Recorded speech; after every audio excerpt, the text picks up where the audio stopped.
الحمد للہ وکفى والصلاة والسلام علی عبدہ ورسولہ محمد صلی اللہ علیہ وسلم وعلی آلہ وصحبہ اجمعین اما بعد۔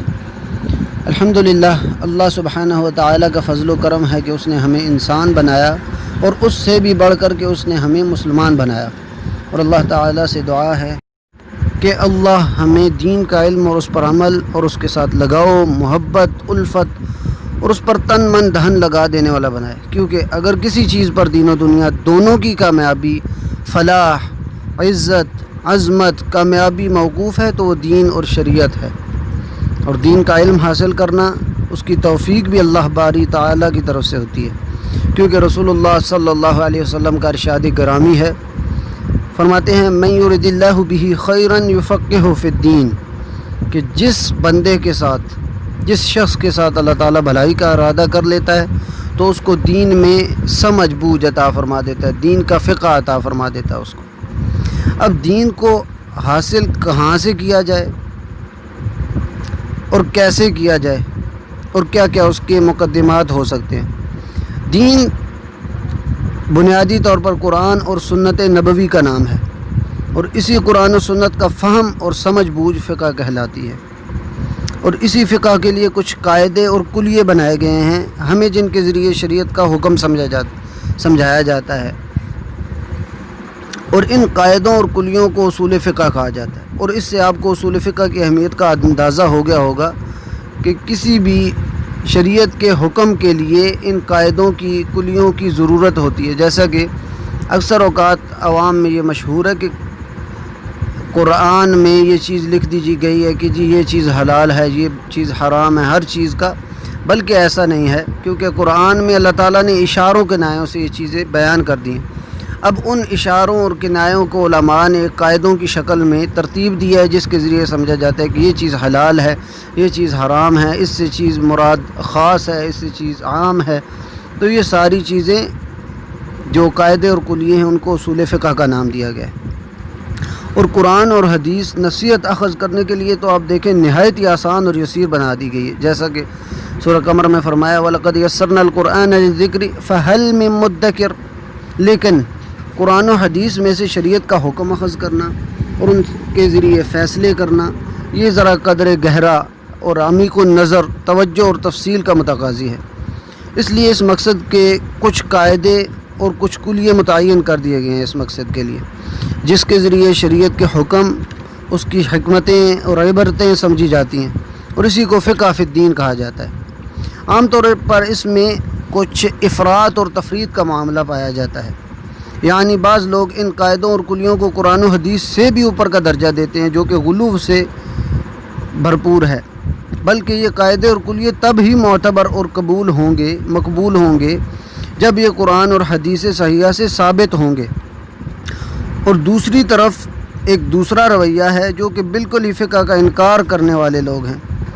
یعنی ظاہر نص کا اعتبار کرتے ہیں، جو کہ غلط نہیں ہے، لیکن یہ پورا دین نہیں کہلائے گا، بلکہ بعض اوقات تو کسی چیز کو قرآن و حدیث سے اشارتاً، دلالتاً، اقتضاءً، یعنی اور مفہوم مخالفت کے ذریعے سے سمجھا جاتا ہے۔ اور اسی طرح اللہ تعالیٰ اور نبی مکرم صلی اللہ علیہ وسلم کا کوئی حکم کب واجب ہونے والا ہے،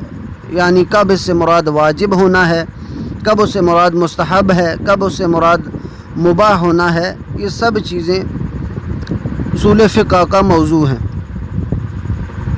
اور اسی طرح اللہ تعالیٰ اور نبی کریم صلی اللہ علیہ وسلم کا کسی بات سے روکنا کب حرام کہلاتا ہے اور کب اس سے مراد ناپسند اور مکروہ ہونا ہے، ان سب کو سمجھنے کے لیے ایک قاعدے اور کلیے مقرر کیے گئے ہیں،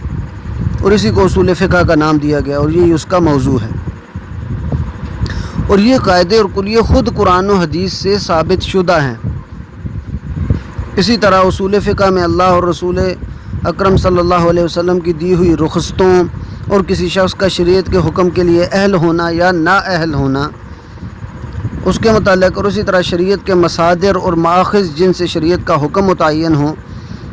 جن میں سر فہرست قرآن و سنت، اجماع، قیاس، استحسان سے مراد ہے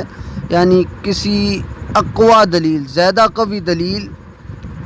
کو لینا کسی دوسری قوی دلیل کے مقابلے میں، یعنی زیادہ قوی دلیل کو ترجیح دینا۔ اسی طرح مصلحت کے تحت سد الذرائع، عرف، قول الصحابی، یہ سارے اسلام کے مآخذ اور مصادر ہیں جن کے ذریعے ہم شریعت کو اور اس کے حکم کو اخذ کرتے ہیں۔ یہ 10 مصادر شریعت کا حکم اخذ کرنے کے لیے مقبول اور معتبر ہیں، اور ان سب کا مقبول ہونا قرآن و سنت سے ثابت شدہ ہے، اور یہ بھی اصول فقہ کا موضوع ہے۔ اور اسی طرح شریعت کے حکم اخذ کرنے کے قاعدے اور کلیے بھی اصول فقہ کا موضوع ہے، جس میں کسی حکم کا عام ہونا یعنی سب کے لیے ایک جیسا ہونا، یا کسی کے لیے خاص ہونا یعنی نبی کریم صلی اللہ علیہ وسلم کے لیے کوئی حکم خاص ہو گیا یا کسی اور کے لیے اللہ تعالیٰ نے خاص کر دیے، یہ بھی کیسے پتہ چلے گا؟ اصول فقہ کے قواعد کے ذریعے۔ اور کسی قید کے ساتھ کسی چیز کا ذکر ہونا، کسی حکم کا ذکر ہونا، یا کسی قید کے بغیر ذکر ہونا، جس کو مطلق اور مقید کہا جاتا ہے۔ اور اللہ تعالیٰ اور رسول اللہ صلی اللہ علیہ وسلم کا حکم کن معنوں میں استعمال ہوتا ہے، یہ بھی اصول فقہ میں سمجھا جاتا ہے، یعنی ان کا روکنا اور ان کا حکم دینا کس معنی میں استعمال ہو رہا ہے، کیا اس سے مراد واجب ہے، مستحب ہے، اس سے مراد کیا ہے۔ اور اسی طرح قرآن و حدیث میں کسی لفظ کا معنوی طور پر حقیقی یا مجازی ہونا، اور قرآن و حدیث میں کسی لفظ کا واضح یا غیر واضح ہونا، ان کی اقسام، اور اسی طرح مقاصد شریعت، یہ سارے متعلقات اصول فقہ کا موضوع ہیں، اور اصول فقہ میں انہی نکات کے متعلق بحث ہوتی ہے۔ اسی طرح قرآن و حدیث میں بظاہر اگر کچھ نصوص، کچھ احکام آپس میں ٹکرا رہے ہوں، یعنی آپس میں متصادم ہیں، ایک حکم ہے دوسرا اس حکم کے مخالف بظاہراً ہمیں لگ رہا ہے، تو اس کے لیے کیا طریقہ اختیار کیا جائے، کیسے سمجھا جائے کہ جی یہ چیز ناسخ ہے، منسوخ ہے، کیسے ترجیح کی جائے، کیسے توقف، وہ سارے جو قواعد ہیں اور وہ جو کلیے ہیں وہ اصول فقہ ہمیں بتاتا ہے۔ اسی طرح تقلید کے مطابق، تقلید کے متعلق جو بحث ہے، اجتہاد کے متعلق اور اختلاف مذاہب کے متعلق جو بحث ہے، یہ اصول فقہ کا موضوع اور مرکزی اس کا محور ہے۔ یہ سب معلومات دینے کا مقصد آپ کے ذہن میں اصول فقہ کی اہمیت اور افادیت کو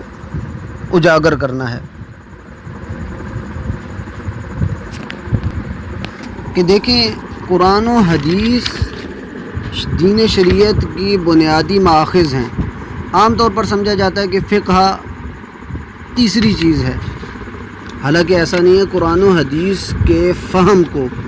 اس کی سمجھ بوجھ کو ہی فقہ کا نام دیا جاتا ہے، اور اس میں آگے دیگر مذاہب بن گئے، لیکن یہ ہے کہ اس میں بنیادی چیز قرآن و حدیث سے ہی اخذ کی گئی ہے۔ اب دینی تعلیم کو ہم بالکل بھی یہ نہیں کہہ سکتے کہ یہ عام تعلیم کی طرح یا اس کی کوئی اہمیت نہیں، بلکہ اللہ تعالیٰ نے اس کی اتنی اہمیت بیان کی ہے، اور رسول اللہ صلی اللہ علیہ وسلم نے ان کے لیے جو مقام بیان کیا اور جو مرتبہ بیان کیا، وہ کسی کے لیے مطلب وہ سب کے لیے ظاہر ہے۔ اور دین کا علم تو حاصل کرنا اہمیت اور افادیت کے حامل ہونے کے ساتھ ساتھ اللہ کی طرف سے برکتوں اور رحمتوں کا موجب بھی ہے،